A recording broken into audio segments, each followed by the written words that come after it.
Shalom Aleichem. Bapak Yahweh memberkati saudara sekalian. Pada pagi ini kita akan bersama-sama mendengarkan firman Tuhan. Saya beri tema, berhati-hatilah muncul banyak pengajaran baru. Saya mengamati dalam dunia medsos, karena medsos ini media sosial yang mudah sekali orang terpengaruh. Ada begitu banyak pengajaran yang baru, yang bermunculan, kalau kita tidak menselaraskan kepada firman Tuhan, kita bisa tersesat, saudara. Ini adalah merupakan senjata setan yang paling akhir. Dengan berbagai macam dalih, dia berusaha untuk menggulingkan iman kita tadi. Nah, pagi hari ini kembali kita akan masuk dalam pembelajaran kita yang saya beri tema, berhati-hatilah muncul banyak pengajaran baru. Kita yang tidak pernah mengakses dunia internet, barangkali kita akan tenang. Tetapi jikalau kita mengakses ke internet, apalagi masuk ke YouTube, YouTube itu ibarat seperti dunia nyata, saudara. Kita bisa masuk ke daerah pelacuran, kita bisa masuk ke daerah perbankan, kita bisa masuk dalam dunia pendidikan, kita bisa masuk dunia agama, kita bisa masuk kemanapun kita mau. Namun demikian, kita harus selalu punya saringan, kita harus punya prinsip yang tak tergoyahkan. Karena di luaran sana itu pengajaran sangat banyak sekali. Ingat saat ini, kita sudah berada di penghujung dunia. Sebentar lagi Yeshua HaMasyiah akan datang untuk yang kedua kali. Dan salah satu di antaranya adalah dia berusaha untuk menggulingkan iman kita dengan berbagai macam cara. Bahkan kita mau belajar pun kita bisa digiring untuk masuk ke tempat pembelajaran yang salah, sekalipun itu dari Israel. Ingat Bapak Ibu, di Israel itu juga banyak agama. Jangan saudara pikir di Israel itu agamanya cuma Yahudi, tidak. Di sana ada Islamnya, ada Kristennya, ada agama Bahai, ada agama Druze, ada banyak sekali agama di sana, saudara. Jadi kita mesti berhati-hati. Indikator kita adalah kitab suci. Kita tidak boleh keluar dari situ. Nah, saya akan sampaikan beberapa pengajaran yang pernah saya dengar, dan ini tidak bisa kita terapkan karena hal ini akan nyimpang dari kebenaran firman Tuhan. Saya mendapatkan ada beberapa hal, satu persatu saya akan sampaikan. Yang pertama adalah, ada sebuah pengajaran yang mengatakan, perempuan haid tidak boleh ibadah Sabat. Bahkan ibadah seperti ini pun tidak boleh. Sekarang kalau saya mau tanya, siapa yang pagi ini haid? Ayo, angkat tangan. Loh kok diem semua?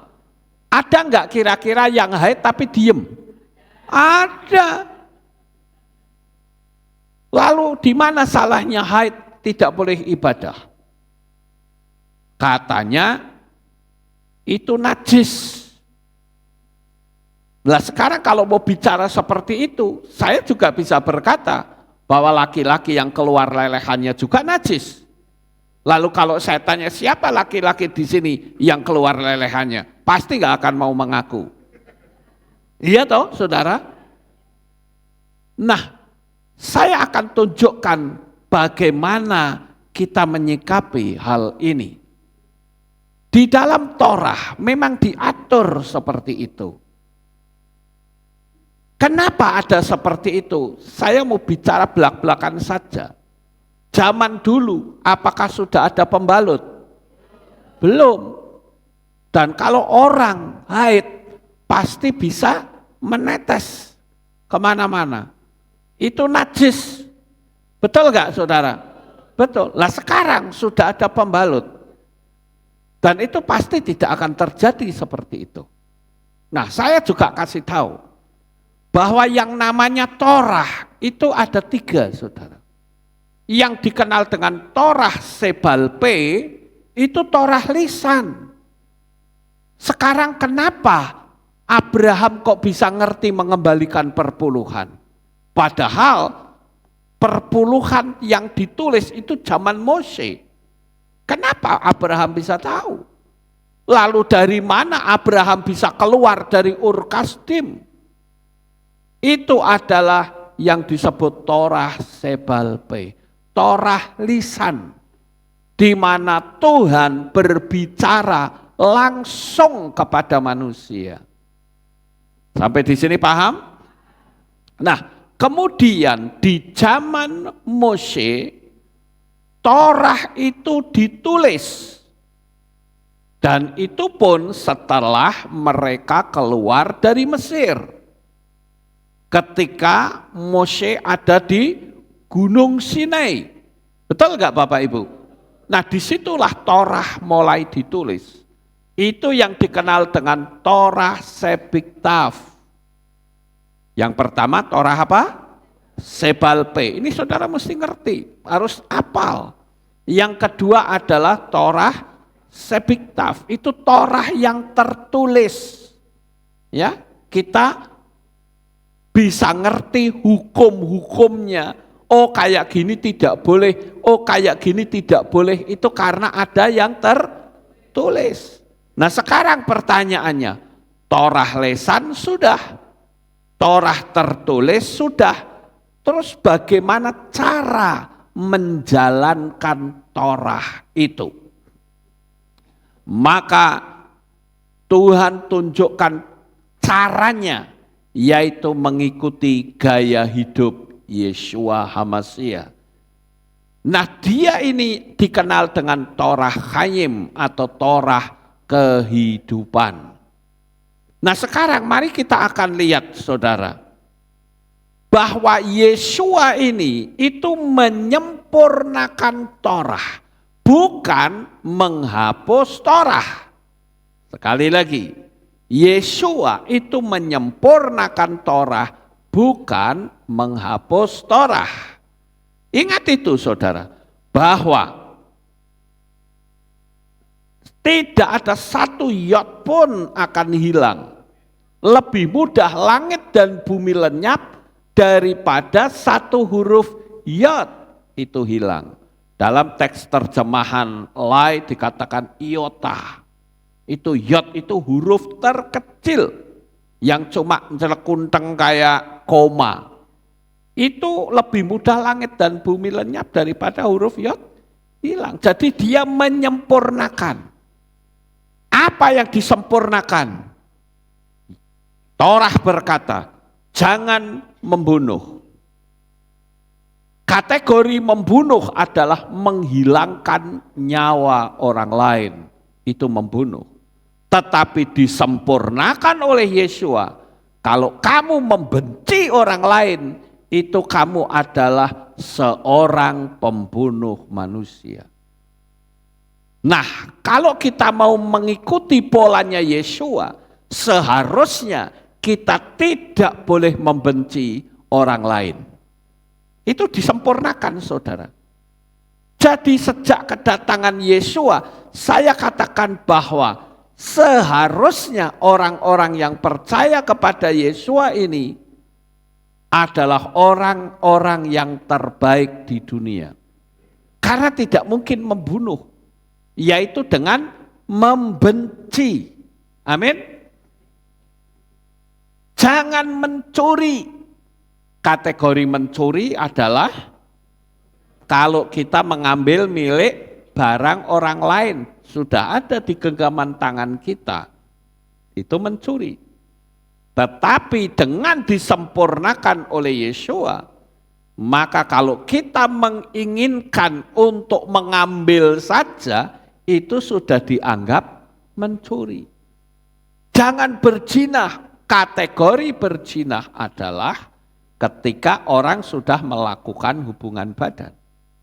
Tetapi disempurnakan oleh Yeshua. Kalau kita melihat seorang perempuan dan ingin melakukan perzinahan, itu sudah dianggap berzina. Jadi kesempurnaan inilah yang membuat kita mengikuti polanya Yeshua. Orang bilang jangan ikutin Torah, ikutin gaya hidupnya Yeshua. Tapi dia sendiri tidak taat. Ada orang bahkan pendeta yang berkata, Torah itu sudah dihapus. Mana ayatnya? Tidak ada. Menolak Torah tapi menerima perpuluhan. Itu tidak fair. Karena perpuluhan itu adalah Torah. Nah sekarang coba, masalah ini kan konteksnya masih perempuan haid tidak boleh ibadah sabat ya. Saya singgung sedikit masalah sabat. Karena konsep Yeshua ini berbeda dengan konsepnya ahli Taurat dan orang Farisi. Kalau ahli Taurat dan orang Farisi itu konsepnya adalah kalau sabat nggak ngapa-ngapain, udah duduk diam manis di rumah. Bukan begitu saudara. Yeshua itu melakukan sabat untuk supaya orang memuliakan Tuhan. Itu tujuan sabat. Bukan begogok duduk diam manis tanpa ngapa-ngapain. Sehingga terjadilah sebuah peristiwa yang tertulis di dalam kitab Matius atau Matius 12. Ayat 1 sampai 5. Ya. Di mana murid-murid pada waktu itu memetik gandum, mengisar-ngisar dan memakannya. Orang Farisi kebakaran jenggot. Kenapa murid-muridmu kok memetik gandum? Lah, baru dikasih tahu sama Yeshua. Agar supaya orang-orang itu bisa sadar. Di dalam kitab Matius 12, coba ya saya bacakan sedikit. Matius atau Matius 12. Ya. Pada saat itu Yeshua pergi melalui ladang gandum. Dan pada hari Sabat, perhatikan, pada hari Sabat, dan murid-muridnya merasa lapar. Dan mereka mulai memetik bulir-bulir gandum dan memakannya. Dan orang-orang Farisi setelah melihatnya mereka berkata kepadanya, lihatlah murid-muridmu melakukan apa yang tidak diperbolehkan untuk dilakukan pada hari Sabat. Akan tetapi dia berkata kepada mereka, tidakkah kamu membaca apa yang telah Daud perbuat ketika dia sendiri dan mereka yang bersamanya merasa lapar?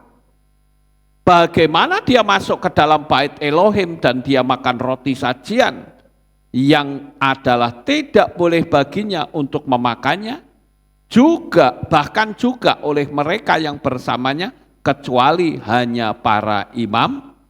Atau tidak tahukah kamu membaca di dalam Torah bahwa hari Sabat para imam melanggar Sabat di dalam bait suci dan mereka tidak bersalah?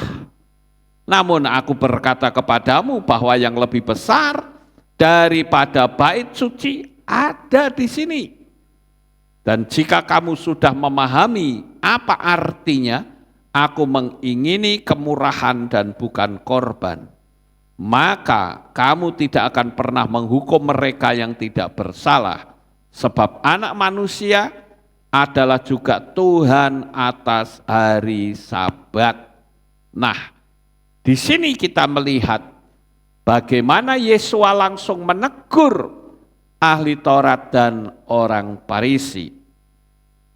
Kemudian juga di pasal yang sama, di ayat 10 sampai 14 dikatakan, dan lihatlah ada seorang pria yang menderita tangan yang layu sebelah, dan mereka menanyai dia agar dapat menuduhnya dengan mengatakan, bolehkah kiranya untuk menyembuhkan pada hari Sabat?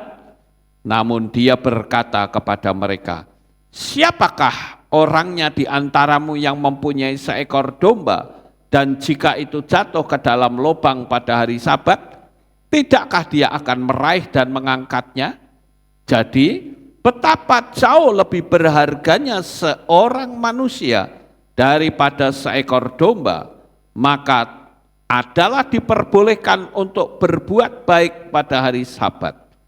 Kemudian dia berkata kepada orang itu, ulurkanlah tanganmu, dan dia mengulurkan dan dipulihkan seutuhnya seperti yang lain.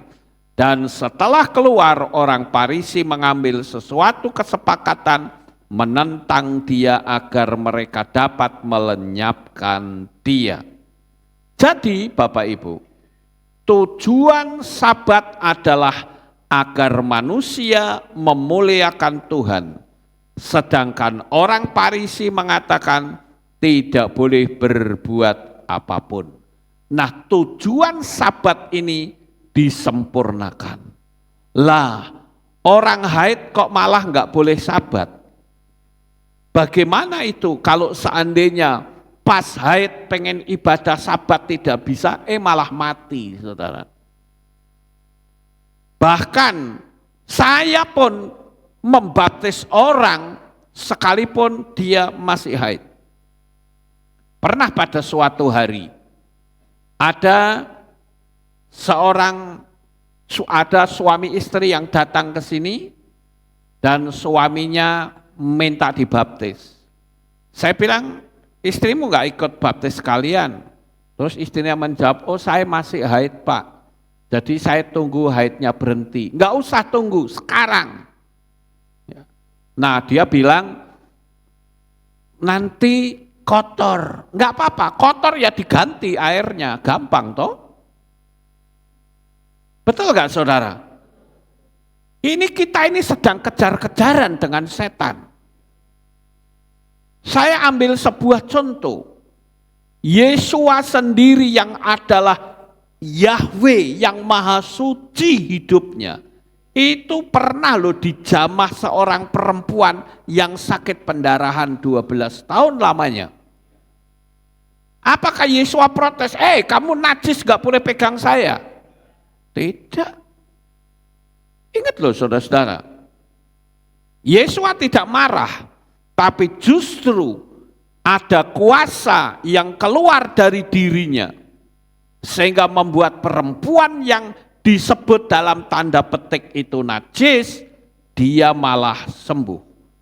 Lah, orang laki-laki yang nggak pernah haid, kok nggak bisa keluarkan kuasa Yesua? Ayo, betul nggak Bapak Ibu? Jadi di sini kita harus lihat pola yang Yesua lakukan. Yesua tidak pernah menolak. Bahkan dia sangat bersyukur ada orang yang sedemikian banyaknya hiruk pikuk saling sikut senggol sana sini, hanya satu perempuan yang bisa jamah dia. Jamah dalam iman. Makanya ketika Yesua bertanya, siapa tadi yang menjamah aku? Oh, Petrus berani ngomong.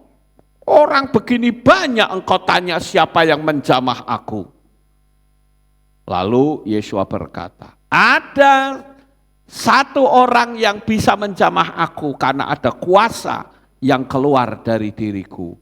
Wow, luar biasa bukan? Kenapa perempuan itu kok sampai sembunyi-sembunyi untuk menjamah Yesua? Karena perempuan itu sudah dikenal di kalangan orang-orang Yahudi pada masa itu. Dikenal sebagai perempuan yang sakit pendarahan, berobat sana, berobat sini, enggak sembuh-sembuh. Yesua tidak berkata, oh kamu ya, waduh kamu itu najis, kamu baca Torah apa tidak? Berani-beraninya kamu jamah aku itu manusia paling suci di dunia, najis kok pegang-pegang aku. Tapi faktanya, Yesua tidak menghardik seperti itu. Dan saudara tahu, yang dijamah itu apa? Sit ini loh, yang dijamah. Karena sit itu hitungan pelintiran-pelintirannya ini membentuk huruf Yahweh Ehad. Jadi nama Yahweh yang maha suci, nama Yahweh yang maha kudus itulah yang dijamah oleh perempuan itu. Jadi perempuan itu sembuh. Nah itulah yang saya katakan, Yesua itu Torah Kaim. Gaya hidupnya harus kita ikuti. Amin Bapak Ibu. Jadi kalau ada pengajaran yang mengatakan perempuan haid tidak boleh datang ibadah Sabat, itu betul atau salah? Itu salah, ya. Ini penerangan pertama. Sekarang penerangan yang kedua. Ada sebuah pertanyaan. Bolehkah kita membungakan uang? Saya katakan tidak boleh. Ya. Ini sama saja dengan rentenir. Tahu rentenir? Ya, orang dunia saja nyebutnya lintah darat tuh nggak nyaman loh saudara. Ucapan itu nggak nyaman, lintah darat. Wah ngeri banget. Ya, dunia saja mengecam seperti itu. Kita ada nggak ya yang jadi rentenir? Saya ngomong lintah darat nggak enak lagi ya. Ada nggak di sini yang jadi rentenir? Nggak ada. Saya berharap betul-betul tidak ada. Lah, bagaimana dengan saudara yang ada di rumah? Ayo, ada nggak saudara yang jadi rentenir? Membungakan uang. Ayo, kalau ada, bertobat. Ya. Pertanyaannya adalah bagi saudara yang membungakan uang. Bagaimana seandainya orang yang pinjam duit saudara tidak bisa mengembalikan? Ayo, apa yang akan saudara lakukan? Orang pasti akan kejar orang yang utang. Bila perlu penjarakan, kan gitu. Betul nggak? Ayo. Lah bukankah saudara itu yang namanya mau nolong, ya, nulung tapi padahal mentung saudara. Itu dalam bahasa Jawa ya, bahasa Jawa itu nulung tapi mentung, mentung itu mukul kepala, itu mentung namanya saudara. Ya. Nampaknya nolong tapi memukul, ya. Dan orang-orang rentenir kalau tidak dipinjemin itu mereka marah. Apalagi pinjol, saudara. Tahu pinjol? Pinjaman online. Jangan pernah ada di Kehilat ini maupun saudara yang pinjam pada pinjol, saudara. Pinjol itu rentenir yang super jahat. Saudara telat 1 hari saja, saudara akan ditagih, harus bayar. Tapi kalau tidak, maka siap-siap foto saudara diretas, ditempeli, ya. Perempuan telanjang, kepala saudara ditempelin di situ, sebar luaskan. Ini pelacur katanya. Utang tidak bayar. Makanya Jokowi ngomong apa? Jangan dibayar sisan. Kan dulu ada loh pinjol yang ditangkepin saudara. Dan ternyata dia punya alat itu super canggih. Ya, ada ratusan device, ya, ratusan alat yang dipakai untuk memeras orang. Pantesan saja saya beberapa kali di WA sama pinjol disuruh nagih ke utang seseorang. Saya bilang saya utangnya saja tidak tahu, kok emang saya sudah di debt collector apa? Saya nggak mau saudara. Terus dia ngomong, Pak Pendeta, Kalau pendeta itu kalau dimintain tolong mudah atau tidak? Oh sangat mudah. Lah sekarang saya minta tolong. Tagih ke, sorry kalau masalah nagih, saya tidak mau. Ya. Kalau begitu Anda jahat. Sekarang kalau saya tidak mau, you mau apa? Tak gituin kalau saya, saudara. Saya ditantang begitu bukannya mengkeret saya. Ya. Saya bukan seorang yang pengecut dan penakut. Jadi Anda tidak mau menagih? Tidak. Anda mau apa? Saya gitukan. Nanti tiap hari dia ditelepon lagi, saya blokir. Saya memblokir nomor telepon yang nagih. Lawong saya tidak utang kok saya dikejar-kejar. Suruh nagih ke.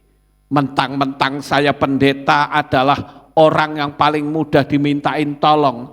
Saya bilang, saya ini misalnya disuruh nagih oleh seseorang yang saya kenal, saya bisa benturan loh dengan dia. Anda mengerti apa tidak? Saya bilang begitu, saudara. Kamu punya etika atau tidak? Jadi bukan saya diam malah tak marahi dia. You punya etika apa tidak? Bagaimana kalau misalkan kamu disuruh nagih pada orang yang dekat dengan kamu? Pikir yang baik, harus punya etika yang benar. Jangan ngawur, tak gituin. Maaf, saya tidak mau. Anda mau apa? Silahkan. Kalau mau ketemu saya silahkan, datengin saya, tak gituin. Sampai hari ini muncul saja tidak, saudara. Jangan pernah hutang pada pinjol. Ini tetangga sebelah juga begitu. Utang sama pinjol. Istrinya ditempelin kepalanya pada perempuan yang sedang ngangkang, ya, kirimin video porno. Saya bilang ini orang sudah melecehkan istrimu loh. Terang-terangan kamu bilang, kamu sudah melecehkan istri saya tidak akan bayar. Kalau kamu mau ngamuk silahkan datang ke sini, tak gituin, tak ajari gitu, saudara. Kalau dia sampai bikin ribut, laporin polisi, kena dia. Dan akhirnya sampai sekarang enggak ada apa-apa. Mereka gertak sambal saja. Maka sekali lagi saya kasih tahu, kita sudah ngerti hukum loa. Jangan pernah kita itu pinjem sama pinjaman online. Itu pinjol itu kan terang-terangan. Dan jangan pula pinjem sama rentenir. Kalau saudara pinjam sama rentenir itu ibarat saudara naruh silet di leher saudara. Ngerti tidak saudara? Ya, kita sudah punya hukum loa. Alam semesta itu kekayaannya tanpa batas. Bapak Yahweh sudah siapkan kekayaan untuk kita. Jangan pusing saudara. Saya mempercayai sekalipun kondisi keuangan kita morat-marit, kalau Bapak Yahweh berkata kamu akan hidup 1000 tahun lagi, dia bisa hidup 1000 tahun lagi.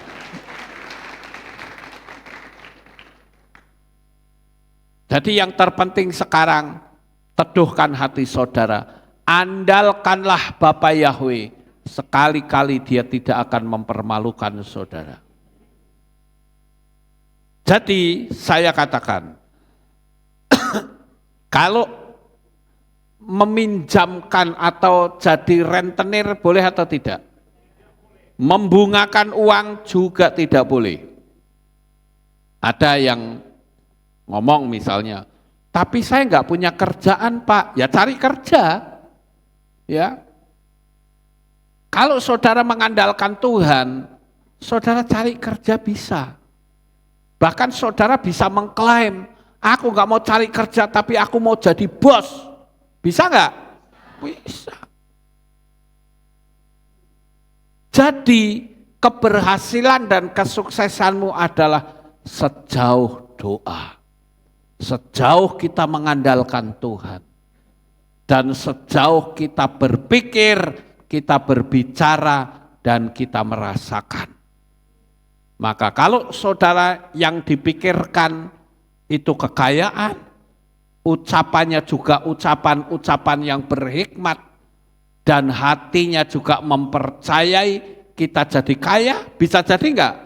Bisa. Jangan risih bicara uang, saudara. Saya kemarin sudah mengungkapkannya. Ada satu ayat yang berkata, akar segala kejahatan adalah cinta uang. Saya sudah menguraikan dan saya tidak akan uraikan lagi. Bahwa sebetulnya semua manusia di dunia ini cinta uang. Bagaimana penerangannya? Silahkan tonton video saya hari Sabat kemarin. Bukti bahwa kita cinta uang. Coba saudara, 1 bulan saya jauhkan hidup saudara dari uang. Lah pasti rindu sama uang. Iya toh? Orang yang cinta sama orang lain kan begitu. Rindu kan? Pengen ketemu bukan? Nah, sebetulnya kita semua cinta uang. Tapi ayat itu disalah tafsirkan. Sekali lagi, saya tidak akan bicara ini. Silahkan tonton penerangan saya yang kemarin. Nah, ingat saudara, rentenir itu ada spiritnya. Di dalam kitab Tefarim atau kitab Ulangan, pasal 23 ayat 19, janganlah engkau membungakan kepada saudaramu, baik uang maupun bahan makanan, atau apapun yang dapat dibungakan. Kalau saya tidak mau meminjamkan uang, saya ada saya kasih, enggak ada saya tidak kasih. Gampang kan saudara? Karena kalau saya meminjamkan, ya maklumlah, orang kalau pinjem itu pasti omongannya muluk-muluk, betul enggak? Muluk-muluk saudara.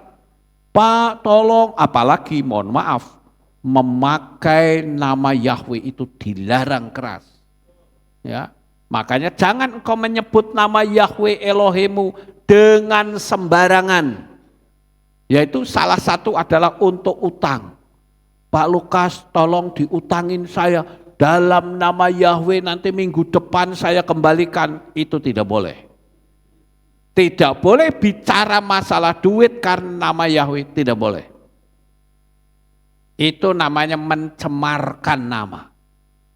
Makanya saya suka menyebut dalam istilah Jawa, soleman. Nek utang ngesol-ngesol, nek bayar reman-eman. Betul enggak Bapak Ibu? Lagian juga orang kalau sudah ada duit juga pura-pura enggak punya duit. Ya, itulah soleman saudara. Utangi ngesol-ngesol, bayar reman-eman. Ya.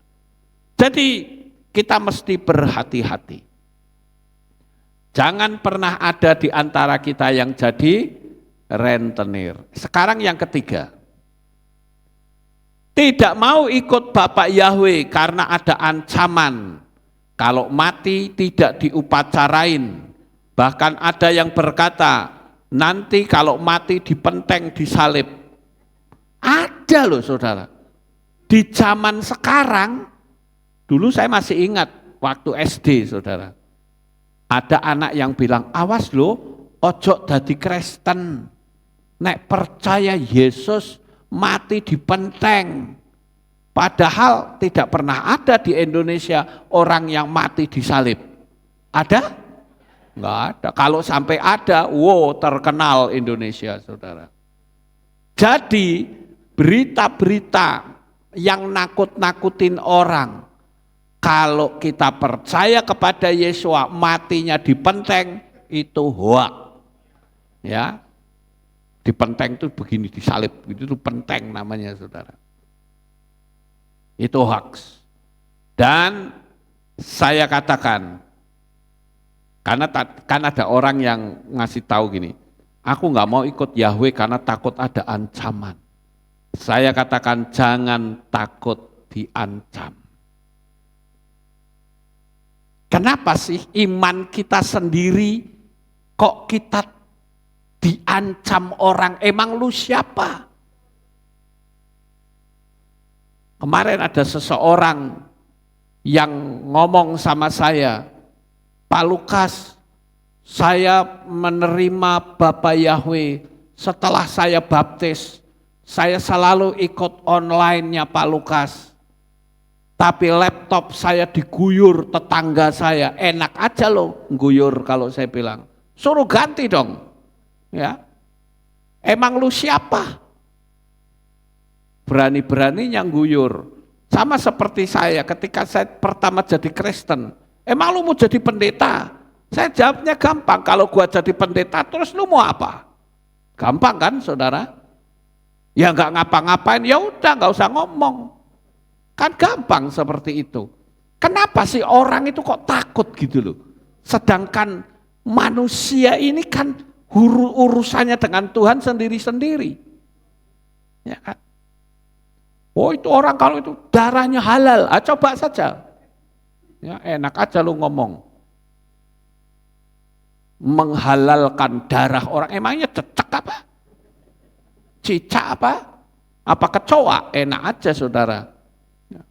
Jadi kita sebagai anak-anak Tuhan, jangan sekalipun kita ini takut, saudara. Malu pun tidak. Saya kadang prihatin ya dengan orang yang minta dibaptis, tapi dia malu, saudara. Jangan diupload ya Pak.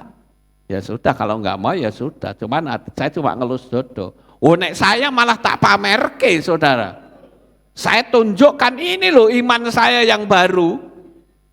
Kenapa? Karena ada ayat yang berkata, kalau kamu malu mengaku aku di depan manusia, aku pun malu mengaku kamu di hadapan Bapa. Kita ini kan urusannya sama Tuhan. Saya memberitahukan Anda suka ya silahkan diterima, tidak suka juga tidak masalah. Apa dikira saya ini termasuk orang pertama yang memberitakan nama Yahweh secara institusi di Indonesia. Apa dikira saya nggak dapat ancaman? Saya dapat ancaman dari sinode lama saya. Kalau kamu tetap panggil nama Yahweh, kamu saya skorsing. Kalau dalam skorsing kamu tetap panggil nama Yahweh, Anda saya pecat. Oh ya? Ya udah sekarang juga saya keluar. Kalau sama saya mah gampang saudara. Anda nggak suka kan? Saya keluar. Kalau saya mau keluar, Anda mau apa? Ayo. Wong ini kehilat. Dulu namanya gereja, ini juga yang beli jemaat. Bukan organisasi. Betul nggak Bapak Ibu? Kita harus berani tunjukkan ini loh Tuhan imanku yang sebenarnya. Gitu. Saya kalau masalah nama saya nggak bisa kompromi saudara. Terserah orang suka sama saya syukur, enggak juga enggak apa-apa. Saya didatengin dari departemen teologianya. Apa betul Pak Lukas itu bikin pengajaran sesat? Oh betul. Saya ceritakan, saya tak bikin presentasi. Bapak dengarkan saya sampai selesai. Baru Bapak boleh berkomentar. Saya terangkan tentang nama Yahweh. Terus saya tanya, apa betul? Betulkah kalau saya katakan nama Tuhannya orang Israel itu bernama Yahweh? Mereka jawab, iya betul. Kita kan juga nyanyi pujilah Jehovah. Oke. Yang kedua, salahkah kalau saya berkata bahwa gereja Bet-El, Bet itu Romah, El itu Elohim. Jadi kita panggilnya Elohim, salah atau benar? Dia jawab benar. Ya sudah, terus salah saya di mana? Ya jangan beritakan. Oh ya enggak bisa. Saya harus memberitakan terserah Anda suka atau tidak. Betul enggak? Saya ngomong ini benar enggak saudara? Kalau saya penakut sampai hari ini, saya akan menjadi manusia yang hidup di belakang. Bukankah kita selalu ngomong, kita harus jadi seorang history maker, pencetak sejarah. Dan saya bersyukur, saya orang pertama Tuhan izinkan untuk memberitakan nama Yahweh di seluruh dunia. Ya. Kenapa? Karena di Indonesia ini waktu 23 tahun yang lalu, Belum ada. Baru satu-satunya dari kehilat kita, walaupun namanya Alfa Omega dulunya. Ya, Bapak Ibu. Jadi kita jangan takut mati. Apalagi tadi kalau saya ikut Bapak Yahweh, diancam kalau mati enggak diupacarain. Lah ini saya juga mau kasih tahu nih kepada pendeta-pendeta khususnya dari KPI. Ya. Kalau ada orang yang bukan jemaat saudara meninggal, jangan saudara bilang emang lu siapa? Jangan begitu. Saya diminta untuk membuat upacara kematian dari gereja lain, saya layani. Amin, saudara. Kenapa saya katakan begitu? Karena ini kesempatan untuk memberitakan Injil. Jangan sombong kamu. Jemaat saya bukan. Ya nek jemaat saya ya iya, ini kan jemaatnya Tuhan. Iya toh? Kamu enggak terdaftar di sini, maaf, saya tidak bisa pelayanan. Ini kan parah kalau begitu, saudara. Orang dari kepercayaan lain pun kalau minta pelayanan saya layani. Orang sakit gimana kita layani. Kita nyontoh Yesua. Ketika ada orang buta, Yesua akan, kamu dari kelompoknya mana? Enggak kan? Yesua enggak pernah tanya begitu kan? Orang buta ya doakan supaya sembuh. Orang sakit lumpuh ya didoakan supaya bangkit.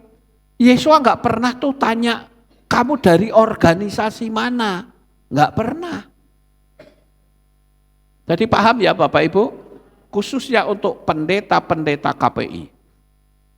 Siapapun yang minta tolong, tolongin mereka. Sekalipun itu bukan anggota kehilatmu. Kecuali kalau mereka memang sudah ada yang layani, kita jangan celangkrang-celangkrang ke sono. Tapi kalau mereka minta tolong, kita harus layani dengan penuh kasih. Setidak-tidaknya kita bisa memberitakan nama Yahweh, apalagi di Magelang, wow saya senang sekali.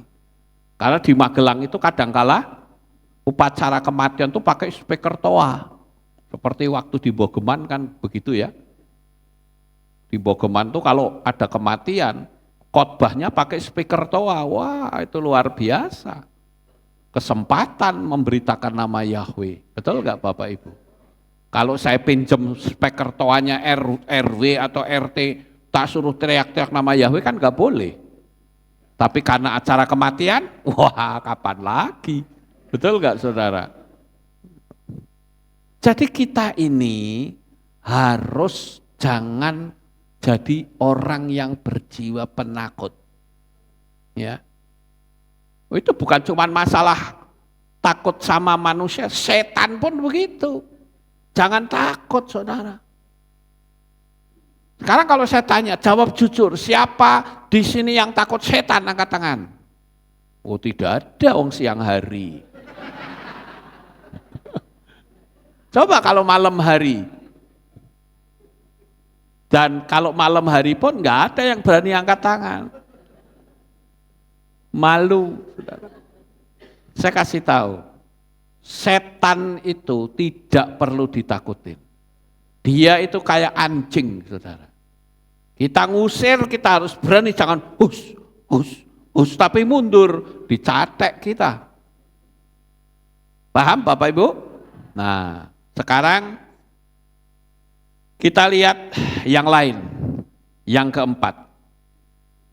Ada jemaat di suatu daerah yang sudah menerima Tuhan, namun dia tidak mau ibadah karena beralasan persekutuan itu tidak punya gedung secara permanen. Ada, saudara. Makanya ini kan hasil dari banyak pembicaraan, saya catat kasus-kasus yang seperti ini. Ya, saya nggak perlu sebut nama daerahnya. Nah, ini artinya apa? Gedung menjadi yang utama. Dan orang yang seperti ini adalah orang yang hanya melihat penampilan fisik. Sudah dipastikan jika dia hidup di zaman Kisah Rasul, saya jamin akan mudah murtad atau mencari aman untuk lebih baik tidak punya kepercayaan.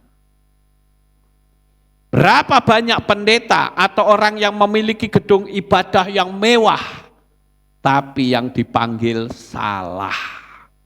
Lebih baik kita tidak punya gedung, tetapi yang dipanggil itu benar. Alangkah indahnya kita punya gedung yang besar, manggilnya juga benar. Amin. Haleluya. Haleluya. Orang ini juga lupa bahwa Yesua itu tidak punya gedung.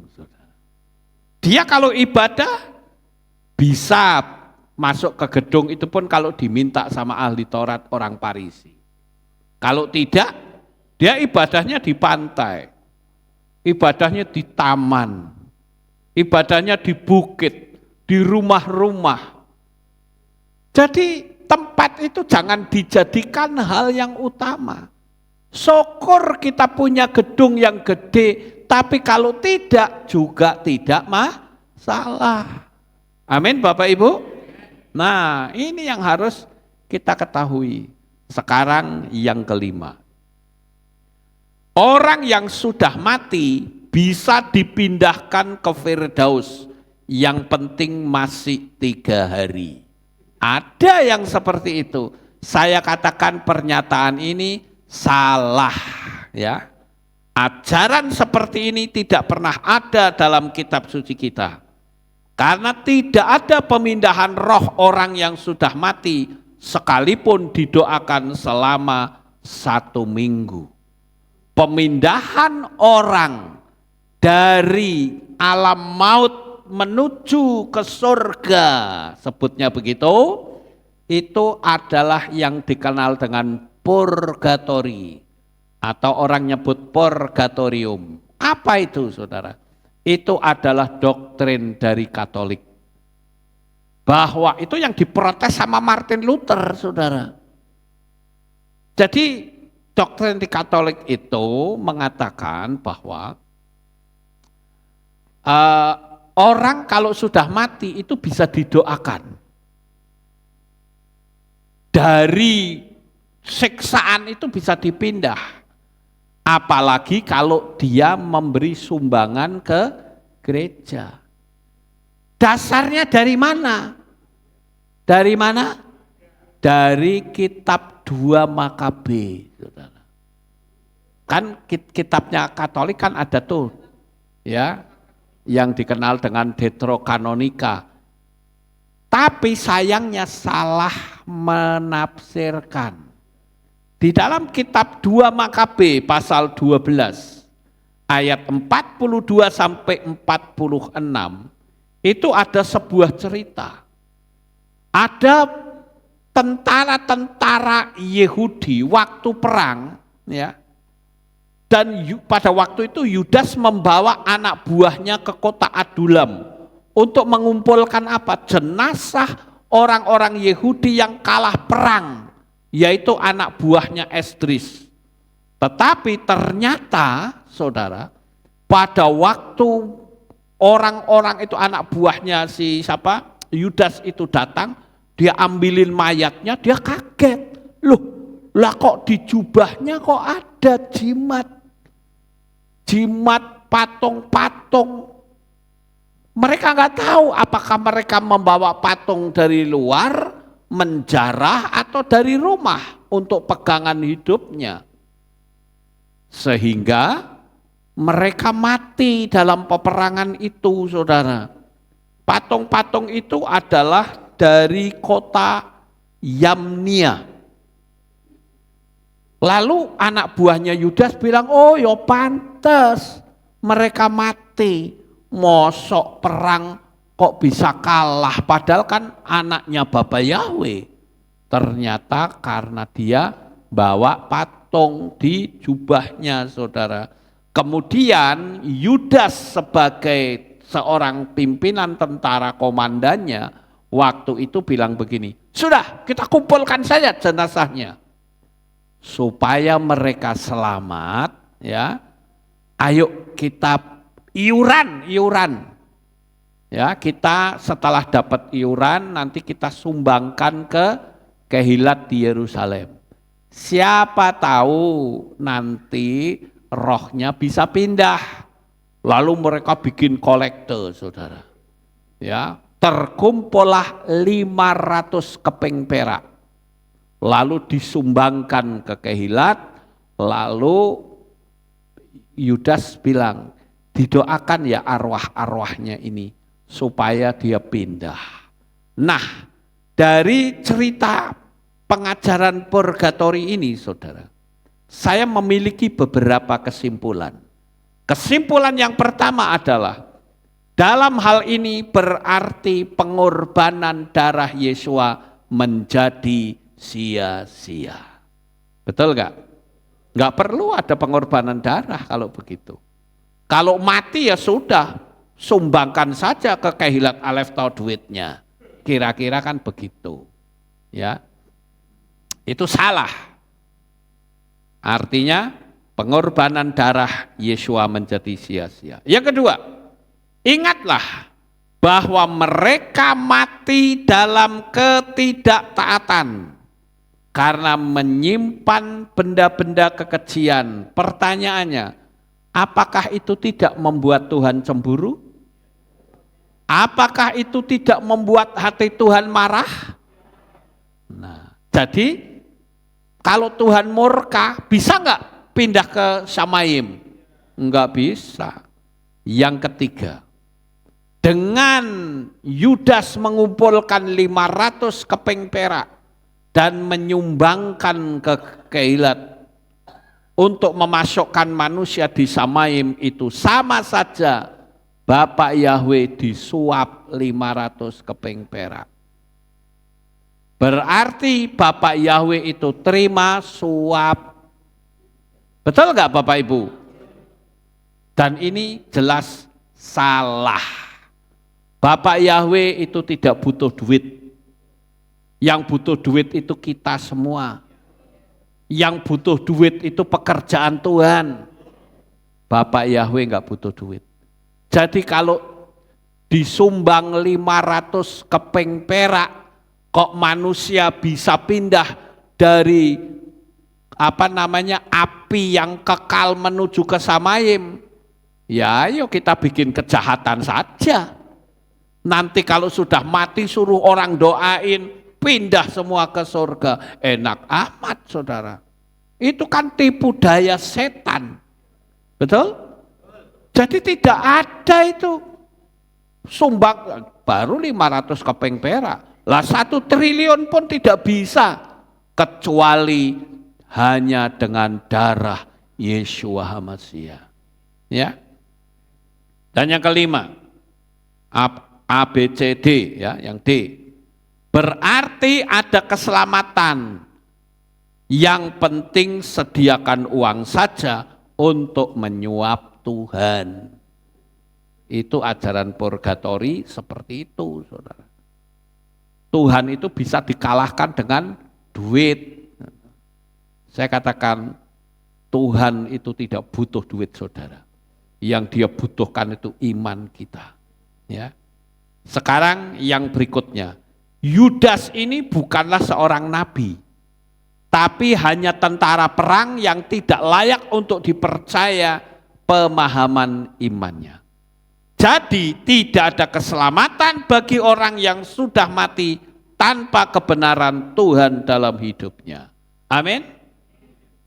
Dan kalau misalnya ada orang, sebutlah jemaat kita, satu keluarga bukan orang percaya Bapak Yahweh. Sekali waktu dia mati. Waktu mati enggak boleh kita upacarain, tapi diupacarain agama lain. Boleh enggak? Boleh?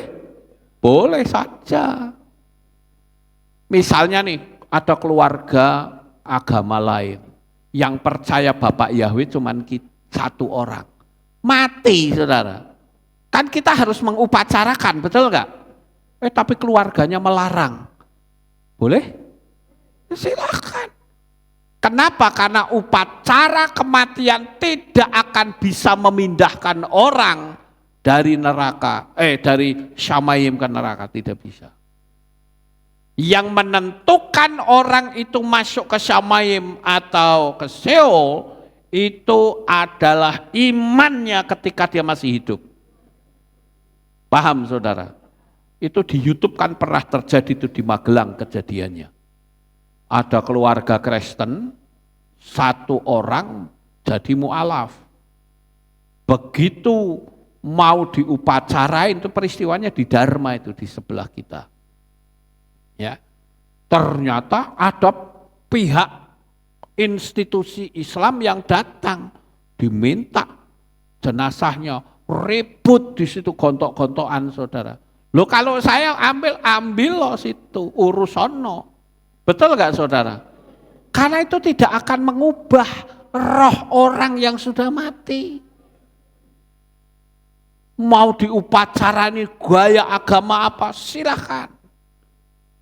Karena kita tidak boleh mengupacarakan, betul nggak? Ngapain kita mesti gontok-gontokan, ribut, malu kita saudara. Emangnya orang begitu diupacarain agama lain, orang itu jadi pindah agama situ? Ya tidak saudara. Yang menentukan masuk Syamai, masuk ke Pardes atau ke Sheol itu imannya ketika dia masih hidup di dunia ini. Paham? Ya. Sekarang yang keenam. Ada orang yang selalu berkata, Roh Kudus bicara. Wah ini saya paling ngeri saudara. Saya negur tidak berani. Kenapa? Ya kalau betul itu Roh Kudus. Lah kalau tidak, lah saya lah salah saudara. Ada orang, ya mohon maaf ya, kadangkala orang itu begitu mudah berbahasa roh. Ya kalau itu Roh Kudus beneran, buat saya enggak apa-apa. Lah kalau tidak, saya enggak berani tegur. Saya dulu punya teman saya itu menghina bahasa roh. Saudara. Apa itu Ramayana, Ramasanta, Sandalawa, Sandal Bodol katanya. Saudara tahu apa yang terjadi? Sejak dia ucapkan itu, jemaat gerejanya itu turun sampai tinggal beberapa orang saja. Makanya saya tidak berani, terserah orang mau ngomong apa. Tapi sebaiknya, karena ada orang yang ngomong begini sama saya, loh tempatnya Pak Lukas itu kok nggak ada bahasa roh ya, nggak ada bahasa lidah. Karena saya berbahasa roh. Saudara lihat pada waktu saya mendoakan orang yang keluar pakunya, saya berbahasa roh. Tetapi saya tidak perlu pamer. Kalau saya berbahasa roh di sini harus ada yang menerjemahkan. Amin. Tapi juga tidak boleh lanyah, saudara. Artinya setiap kali saya mau apa selalu pakainya bahasa roh. Roh Kudus.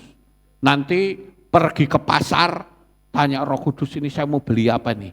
Beli kangkung, bayam, atau beli apa Tuhan?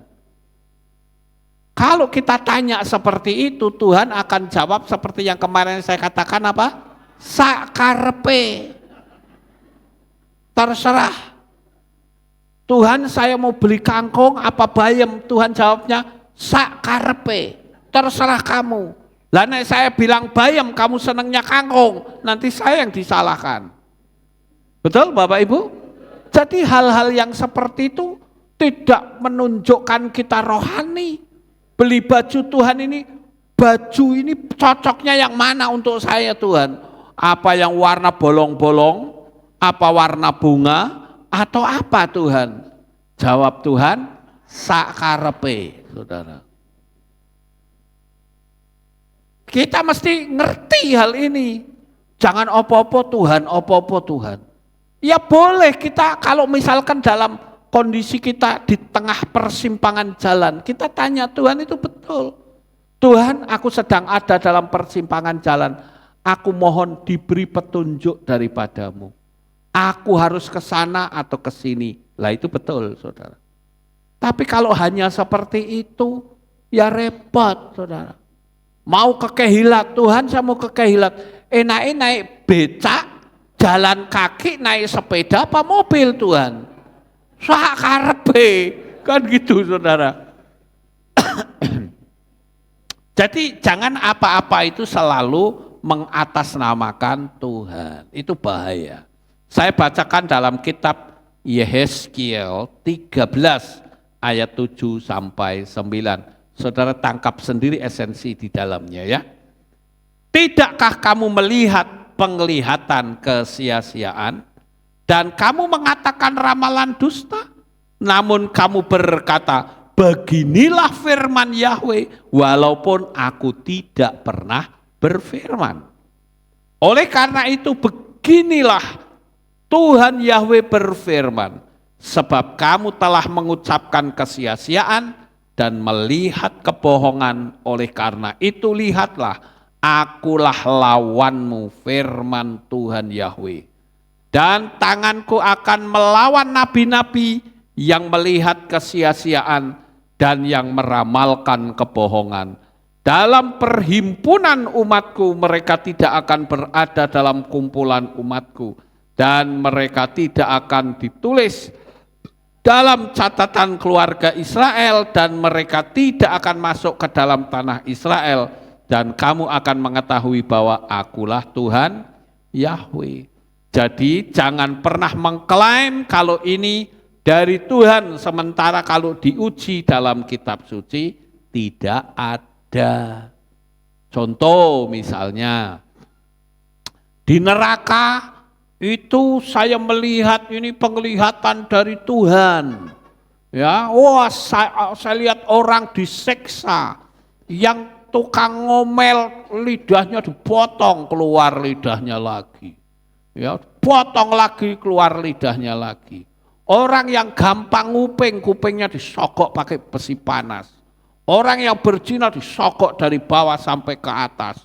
Orang yang bikin susah orang disetrika punggungnya. Setrikanya cap jago, saudara. Iya. Loh ada itu komiknya, saudara. Ya, disetrika pakai cap jago lah, berarti di sana ada pabrik setrika kalau gitu. Ya, parah banget, saudara. Ya. Nah, jangan segala sesuatu selalu disangkut pautkan dengan Tuhan. Aku iki lho wis ngomong, aku bolak-balik takok karo Tuhan. Han Tuhan, kowe iki jenengmu sapa, Han? Ah Tuhan ini ngomong ora, aku duo nek nama apa wae gelem kok. Nah ini kalau saya nggak terjemahkan jadi masalah ini, saudara. Ya, orang akan tanya saya. Jadi saya terjemahkan. Ada seorang pendeta yang turun naik, ya, dan dia suka berdialog sama Tuhan. Dia tanya, Tuhan, kamu itu sebetulnya namamu siapa? Nah, Tuhan bilang, saya mau dikasih nama siapa saja boleh. Nah, itu kan nggak cocok dengan firman Tuhan, betul nggak Bapak Ibu? Sekalipun dia mengatasnamakan Tuhan, nggak bisa seperti itu. Ya. Kemudian juga istilahnya saya katakan perjamuan kudus. Sekarang kan banyak sekali orang yang melakukan perjamuan kudus tiap-tiap hari. Ya kan? Itu tidak pernah ada dalam kitab suci kita, saudara. Covenant Presbyterian itu melakukan perjamuan seminggu sekali. Presbyterian di Singapura sebulan sekali. Dan itu dimotori oleh John Knox di Skotlandia yang diinspirasi oleh John Calvin, salah satu tokoh reformasi di Jenewa, Swiss. Tapi orang Yahudi melakukannya setahun sekali. Artinya tidak pernah ada komunitas Yahudi, bahkan dari murid-murid Yesua sampai zaman kitab Kisah Para Rasul, tidak pernah dilakukan tiap ibadah atau tiap minggu. Tidak pernah. Walaupun ini tidak menyangkut tentang keselamatan. Orang melakukan itu ya silahkan saja. Tapi kalau saya lebih baik tidak. Walaupun ini tidak menyangkut keselamatan. Kalau seperti ini boleh juga dong kalau saya merayakan Pesah setiap hari. Kalau alasannya untuk mengingat. Bisa kan saudara saya merayakan Paskah setiap hari? Bisa saja. Saya merayakan hari raya Yom Kippur tiap hari bisa enggak? Bisa, dengan alasan supaya aku selalu ingat. Bisa saja, tapi saya tidak mau melakukan itu karena tidak ada formatnya dalam kitab suci kita. Kalau di sana dikatakan sesering atau dalam teks LAI dikatakan setiap kali.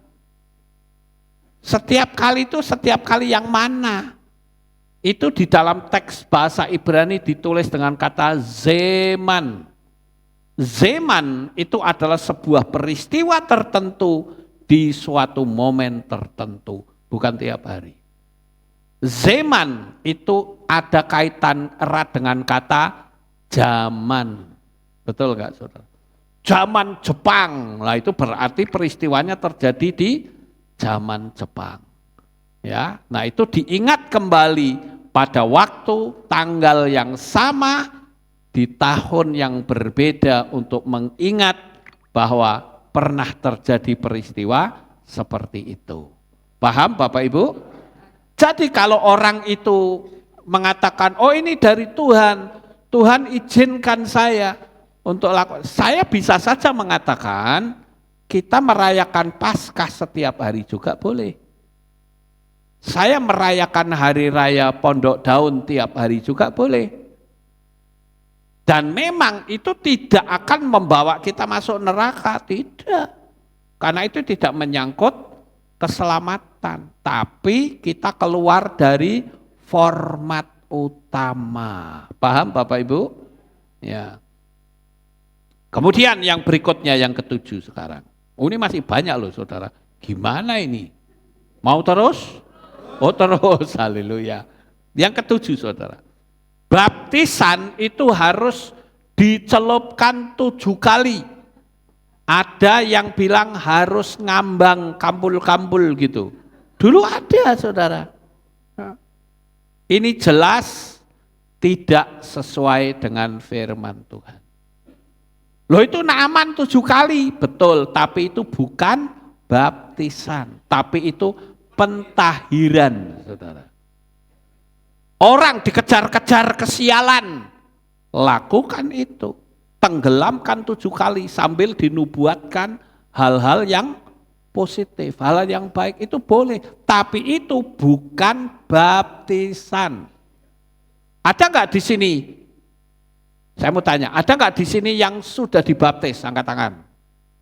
Oh, belum. Sudah angkat tangan gitu loh. Kalau sudah angkat tangan. Nah sekarang di antara saudara yang angkat tangan, ada nggak yang saudara dikejar-kejar kesialan? Tidak ada? Amin, haleluya. Kalau ada, tak celupkan 7 kali saudara. Dan itu tidak salah. Itu dunia alam supranatural, tapi itu bukan baptisan. Paham? Ya. Jadi ini yang harus kita ketahui Bapak Ibu. Jadi kalau misalkan saudara dikejar oleh kesialan, wah apa saja sial terus, nah itu harus dicelupkan 7 kali. Itu enggak apa-apa. Ya. Itu betul-betul saudara dibersihkan dari energi kegelapan. Sekarang yang berikutnya yang ke-8. Tidak boleh menyebut nama Tuhan. Harusnya nyebutnya Elohim saja. Terus bagaimana dengan kitab 1 Tawarikh atau Divre Hayamim Aleph pasal 16 ayat 8, Tehillim 105 ayat 1, Yesaya 12 ayat yang keempat yang dikatakan Hodula Yahweh kirubismo, bersyukurlah kepada Yahweh, panggillah namanya. Jadi memanggil nama Yahweh itu harus atau tidak perlu? Harus. Wah, Ini jemaat Aleph to puinter ya saudara. Jemaat Aleph to cerdas, hebat saudara, haleluya. Ya boleh tepuk tangan untuk saudara sendiri, haleluya. Ya bagus ya. Jadi saudara, saya sangat bangga ya kalau melihat jemaat kayak begini ya. Cerdas, responsif ya. Enggak cuma duduk, motone menterong ora weruh gong, saudara. Ya. Responsif, oke, saya sangat senang sekali. Ya. Kemudian yang ke-9, saya pernah sedikit singgung dulu ya. Tidak boleh berkatalah. Ini dasarnya adalah pengajaran dari Christian Prince. Saudara tahu Christian Prince? Seorang apologet itu apa? Orang yang suka mempertahankan iman ya. Bahasa teologianya apologet. Saya baru tahu saudara. Karena saya nggak pernah sekolah teologi, jadi istilah teologi saya nggak ngerti. Ya. Mau apologet kayak mau ngoget-ngoget kayak masa bodoh saudara. Ya. Pokoknya saya itu pakainya bahasa yang sederhana sajalah. Orang yang suka mempertahankan iman Kristen. Dia berkata, ini Christian Prince yang ngomong, bahwa nama Tuhannya orang Muslim itu bernama Lah, bukan Allah. Jadi tidak boleh ada kata lah dalam kalimat. Contoh misalnya, menyanyilah itu enggak boleh. Karena kata menyanyilah atau bernyanyilah berarti bernyanyi untuk Tuhannya orang Muslim. Saya katakan itu tidak tepat. Ya. Kalau saya boleh katakan kalimat lah itu karena sama dengan gayanya Semitik. Karena itu satu rumpun, saudara. Semitik kan cuman yah saja. Haleluya. Hanya disingkat yah. Tapi belakangnya ada W, jadi Yahweh. Jadi haleluya artinya pujilah Yahweh. Bukan berarti Tuhan kita bernama Yah. Ngerti enggak Bapak Ibu? Sama seperti kalau Christian Prince bilang itu namanya lah. Lahnya itu kan karena Allah. Alif lam lam ha itu sudah nyambung jadi satu. Saya pernah menerangkan hal ini, saya tidak akan ngomong lagi, ya. Jadi pernyataan yang mengatakan kita tidak boleh mengucapkanlah, bernyanyilah, bersukalah, itu saya bilang enggak tepat. Kalau dikatakan itu untuk Allah, tak itu kan bahasa Indonesia. Bernyanyilah, lahnya itu adalah kalimat perintah. Bacalah berarti kamu disuruh membaca. Bernyanyilah berarti kamu disuruh menyanyi. Karena lah itu adalah kalimat perintah. Enggak bisa kalimat itu dicaplok ke sini, enggak bisa. Nanti akan terjadi benturan, saudara. Ya, kemudian yang ke-10. Atribut itu ini yang saya pegang ya, yang saya pakai ini. Talit, kepa, pasmina itu atribut, saudara. Atribut hanya dipakai untuk hari Sabat saja. Dan Shema Yisrael juga ada di hari Sabat. Setelah itu tidak perlu ada atribut. Bahkan ada tulisan Shema Yisrael yang diturunkan. Nah itu tidak boleh, saudara. Itu salah. Atribut kita ini dipakai setiap ada ibadah. Amin. Kecuali kalau saudara pergi ke pasar. Kalau ke pasar enggak perlu pakai begini, saudara. Coba misalnya saya pergi ke pasar Jowinangun situ, pakai beginian, pakai kepa, pakai jas. Iki sopo wong iki? Malah kita dianggap apa ini kayak gini, saudara. Nah itu saudara yang ngomong sendiri ya. Iya. Jadi kita Pakailah, tapi jangan terlalu over, saudara. Nanti pergi ke pasar, pakainya beginian. Nanti di sana berdoa, Shema Israel. Enggak benar juga begitu, saudara. Mau lakukan itu. Dan saya katakan, Shema Israel itu adalah kalimat syahadat kita. Enggak perlu kita Shema Indonesia, Shema Magelang, supaya lebih dekat lagi, Shema Alef Tau. Enggak ada seperti itu. Shema itu kalimat syahadat yang tidak boleh diubah formatnya, saudara. Kenapa? Karena ketika kita berkata Shema Israel, itu sama saja kita juga memberkati Israel, dan firman Tuhan katakan yang memberkati Israel akan diberkati secara otomatis. Amin. Jadi nggak perlu kita ubah-ubah begitu, nggak ada itu. Misalkan orang di Amerika, Shema Amerika, nggak ada. Shema apalagi Arizona misalnya. Shema California misalnya, nggak ada begitu, saudara ya. Adanya ya Shema Israel, wong itu kalimat syahadat kok. Ya. Nah, Shema Israel itu penting kita lakukan. Ketika apa? Ketika kita ada dalam bahaya. Shema Israel. Ketika ada seorang ibu yang baru melahirkan, BCI bayinya, Shema Israel. Buktikan, saudara, lakukan itu, bayimu akan cerdas nantinya. Ya.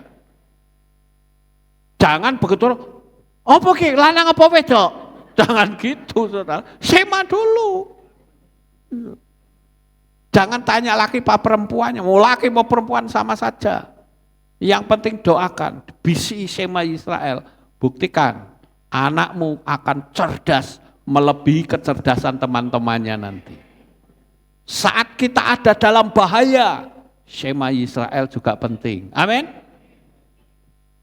Ketika ada orang mau mati, Shema Israel, saudara. BCI Shema Israel. Jangan ada orang mati, gubruk, panik, gak karu-karuan. Shema Israel, selamatkan orang ini dulu. Amin. Shema Israel itu penting sekali saat kita mau ibadah seperti ini. Shema itu harus diucapkan, kecuali kita dulu yang tidak tahu. Kita kan dulu nggak ngerti, saudara. Maka saya katakan format ibadah yang benar sesuai dengan kitab suci adalah ada Shema Israel, ada doa, ada puji-pujian, ada firman, dan yang kelima ada birkat kohanim. Itu lengkap, saudara. Harus ada. Mau hari Sabat, mau tidak, sami mawon. Sama saja. Amin. Bahkan di luar sana nih, kalau saudara lihat di YouTube, ada loh gereja yang atributnya semua bahkan melebihi kita. Di sini yang pakai talit cuman orang-orang di sini. Jemaat yang pakai talit paling cerendul, enggak semua. Tapi ada satu gereja semua pakai talit. Pelayan di sini semua atributnya pakai talit. Gambar-gambarnya itu Ibrani semua. Tapi yang disembah Arab Yunani. Mereka saja ngerti, cuman yang disembah salah. Saudara, ngerti enggak? Masa kita kalah sama mereka sih? Mereka juga niup shofar. Walaupun niupnya cuma satu nada, mengkok gitu saja. Saya bersyukur dengan cucu saya si Kenan. Bisa 4 nada dia niup shofar. Ya, saya juga belajar, akhirnya saya juga akhirnya bisa juga, saudara. Ya. Nah ini saya katakan kita itu harus ngerti. Pakailah atribut. Sekarang yang 11. Sekarang ini muncul video dari channel namanya Guru Gembul, saudara. Ya, dia membahas tentang Yahweh. Dia katakan Yahweh itu diambil dari Arab kuno, bahkan dari Mesir. Kemudian yang kedua dia bilang orang Yahudi itu punya Tuhan bernama El. Nah, dia juga katakan El juga ada upaya transformasi mengubah dari politeisme menjadi monoteisme.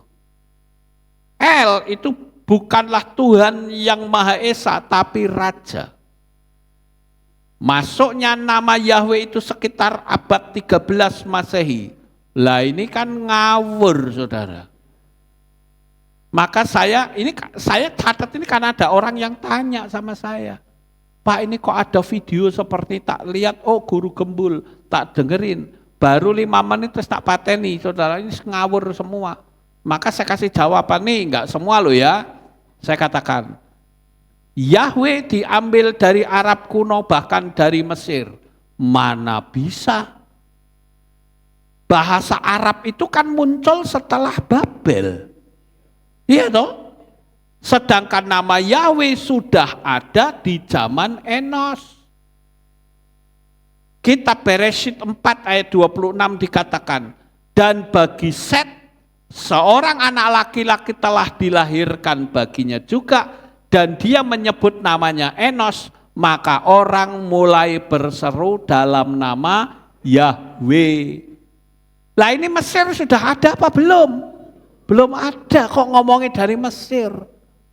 Lalu apa bedanya orang yang mengatakan tidak boleh ngomong amin, karena amin itu adalah diambil dari nama dewa Mesir, Amun-Ra.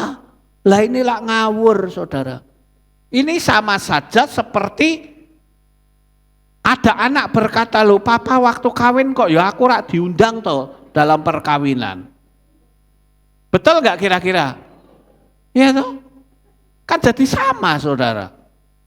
Lah bagaimana ngundang wong kamu belum ada? Lah itu tetangga sebelah kok ngundang, lah ya wong dapat istri baru. Betul nggak saya ngomong ini, saudara? Jadi kita ini mesti paham. Kemudian yang kedua, orang Yahudi punya Tuhan namanya El, Elohim dan lain-lain. Ini juga salah. Karena El itu bukan nama, tapi gelar. Paham Bapak Ibu? Makanya kalau ada orang yang karena nonton video di sosmed, main terima, sesat kita bisa. Bahaya. Lebih baik tanya, orang ini tanya sama saya angkat jempol. Lebih baik tanya sama saya jadi jelas.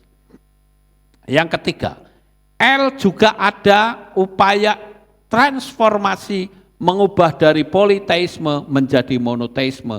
Ini juga salah karena Yahweh sudah ditulis adalah Ehad. Nah ini saya juga perlu luruskan ya.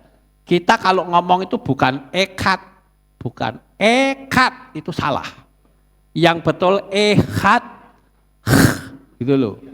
Ya. Kenapa saya ngomong karena pakai head. Ya, kalau ekad itu kaf hurufnya, ekad itu kaf, ya. Tapi kita ngomongnya ehad, ada gitunya, saudara. Karena pakai head, ya. Bahasa Ibrani itu mesti benar. Hurufnya pun mirip-mirip seperti dalet, itu mirip dengan huruf res, ya. Kalau res itu oval, kalau dalet itu siku. Ngerti nggak, saudara? Jadi kita mesti ngerti, huruf waw itu sama dengan huruf nun akhir. Ya. Yang disebut nun sofit. Nun itu kan seret. Tapi kalau nun akhir belarak ke bawah, ya. Dan kita mesti ngerti di situ. Jadi membacanya yang betul adalah ehad. Bukan ekad, salah kalau ekad. Kalau ekad berarti kaf, bukan khat, saudara. Oke, lanjut. El bukanlah Tuhan yang Maha Esa, tapi Raja. Ini juga salah. Karena Raja bahasa Ibraninya adalah Melek. Ngerti, saudara? Terus dulu ada orang yang bilang, oh Pak Lukas ngawur. ya dibilang tulisan di kayu salib itu Yeshua Hanasrit wa Melech ha Yehudim. Mana ada itu wa Melech, adanya ya Melech. Saya bilang kamu itu nggak ngerti tata bahasa, ngawur ke wong, saudara. Kenapa harus ada wow? Karena itu disebut huruf hakibur. Hakibur itu sama seperti kalau dalam bahasa Inggris itu to be. To be itu kan MSA. Ya toh? You strong. Itu betul atau tidak? Betul. Tapi kalau saya bilang you are strong itu juga betul. Karena ada to be. Sama seperti Yeshua Hanasrit wa Melech ha Yehudim. Makanya ahli Taurat berusaha untuk mengganti, jangan berkata Yeshua orang Nazaret, raja orang Yahudi, tapi katakan akulah raja orang Yahudi. Kalau Pontius Pilatus nurut kalimatnya si ahli Taurat, maka tidak terbentuk huruf Yod He Waw He. Ahli Taurat itu ya pinter otak, pinter meleset ke, saudara. Tapi Pontius Pilatus berkata, apa yang sudah tertulis, biarlah tertulis. Wah, ini ternyata sudah hampir 2 jam ya. Sedikit lagi, saudara. Yang kelima, masuknya nama Yahweh itu sekitar 13 sebelum Masehi. Ini juga salah. Karena nama itu tadi sudah saya katakan sejak zaman Enos. Ya. Dan yang berikutnya, saya percepat saja. Perempuan tidak boleh melayani. Ada gereja atau kehilat yang perempuan tidak boleh melayani. Nah, kita harus tahu kenapa kok tidak boleh pelayanan. Karena banyak suami yang dikuasai istrinya sehingga melanggar Torah, dan kitab suci mengatakan yang tidak boleh itu bukan perempuan tapi istri. Coba lihat di 1 Timotius 2 ayat 12. Dan aku tidak memberi izin kepada seorang istri untuk mengajar ataupun menguasai suami, tetapi sebaliknya dia harus berdiam diri. Jadi yang tidak boleh mengajar seorang istri. Kenapa? Karena kalau istrinya ngajar, suaminya juga ikut diajar. Bukan diajar dipukulin, bukan. Tapi suaminya dikalahkan, saudara. Nah, itu kan jadi melanggar Torah. Tapi karena di gereja atau kehilat itu tetap dilarang, sehingga istri melampiaskan omongannya di mana? Di FB, saudara. Ngomong terus di FB. Lah, apa bedanya? Di kehilat nggak boleh, di FB ngomong, saudara. Apa bedanya kalau gitu? Sami mawon, saudara. Nah, saya bilang ini munafik juga, saudara. Ya. Terus yang ke-13, cepat ya, supaya cepat, nanti saudara bosan lagi. 13, ada yang bilang jangan percaya Pak Lukas karena tidak ada rapture katanya. Wah, ini parah ini orang, saudara. Cuman ya saya bilang ya sudahlah, you tidak percaya kan, ya sudah berarti kamu pingin ketinggalan. Ya Bapak Ibu, nah saya tidak akan banyak cerita tentang rapture, nanti kepanjangan, ini sudah hampir 2 jam ya, jadi ya ayat-ayatnya banyak sebetulnya, tapi ya sudahlah kita nggak usah membahas. Yang terakhir, kemarin ada orang yang istrinya percaya kepada Bapak Yahweh. Lalu istrinya ngomong sama suaminya, Pak, ini loh Pak, nonton videonya Pak Lukas, ini bagus. Istrinya, suaminya ngomong, oh si Lukas itu dukun. Parah gak saudara? Itu dukun, itu ojo dipercaya katanya. Halo, saya berharap sang suami nonton saya nih. Ya, Anda mengatakan saya dukun, salah besar. Saya anti dukun. Oh, kalau mau tahu, ya, saya juga bukan penyembah Lucifer. Saya nggak tahu kenapa tiba-tiba berarti dia sudah tahu saya dong. Langsung, dirungokke, jangan didengerin, itu dukun. Sampai saya balas, saya dukun. Ya wes, enggak apa-apa, emang gua pikirin. Ya Bapak Ibu, jadi ini yang saya bisa sampaikan, saya percaya kita akan terluput dari bahaya penyesatan. Sukses besar untuk saudara, Bapak Yahweh memberkati. Haleluya. Kita tunduk kepala, kita akan berdoa. Kami mengucapkan syukur dan terima kasih kepadamu ya Bapa. Pagi ini kami telah mendengarkan renungan firman-Mu. Biarlah apa yang kami renungkan pagi ini menjadi berkat bagi umat-umat-Mu. Terpujilah Engkau di dalam nama Adonai Yeshua HaMashiach kami berdoa. Amin. Haleluya. Kita akan dengar pengumuman. Shalom. Berjumpa kembali dalam Aleph Tau Update News. Berikut kami sampaikan pengumuman minggu ini. Hadirilah hari raya yang ditetapkan oleh Bapa Yahweh, Hari Raya Yom Teruah, pada hari Jumat 15 September 2023 pukul 6 sore dengan tema Shofar berbunyi, tanda panggilan Yahweh. Divisi Youth akan mengadakan Sabat Morning Ride touring motor pada hari Sabtu 26 Agustus 2023 dengan tujuan Gunung Telomoyo. Berangkat dari Kehilat setelah ibadah Sabat. Biaya Rp15.000 per orang. Bagi jemaat yang akan ikut, dapat menghubungi Saudara Kevin di nomor 0811 2956 191. Bagi jemaat yang mengikuti piknik ke Batu Malang, dihimbau untuk berkumpul di Kehilat pada hari Minggu 27 Agustus pukul 8:30 malam dan berangkat pukul 9 malam on time. Demikian pengumuman minggu ini.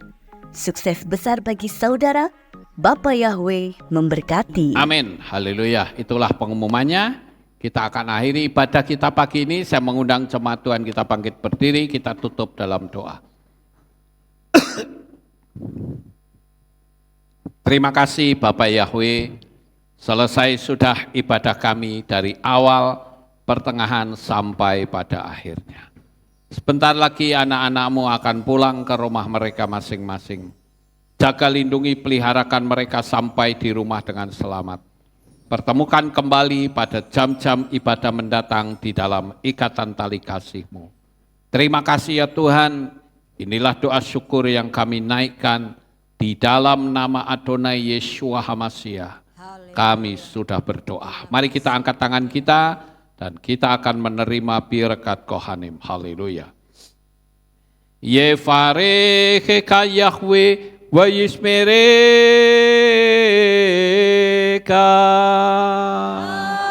Amin. Ken Yehirotso. Yair Yahweh panau eleka. Bihuneka.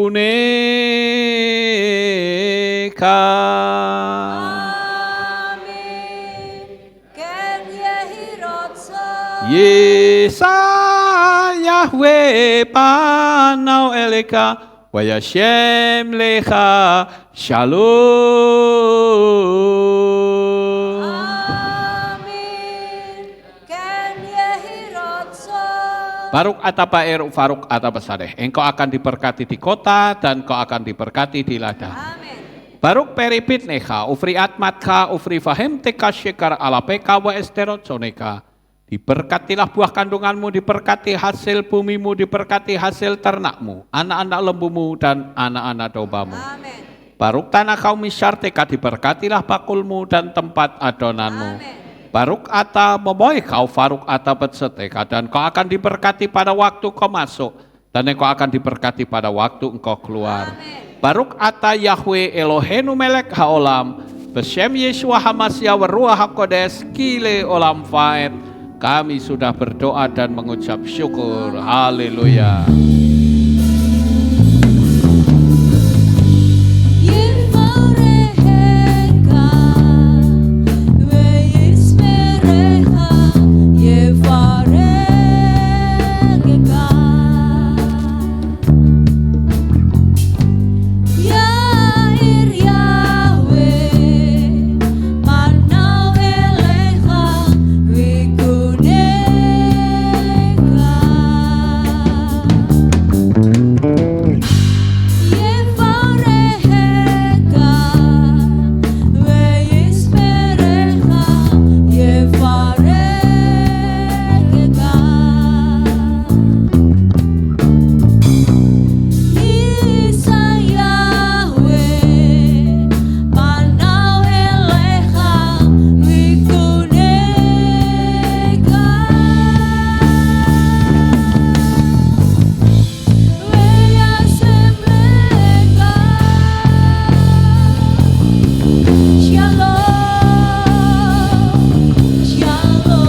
Selamat pulang Bapak yang memberkati selalu. Amin. Haleluya.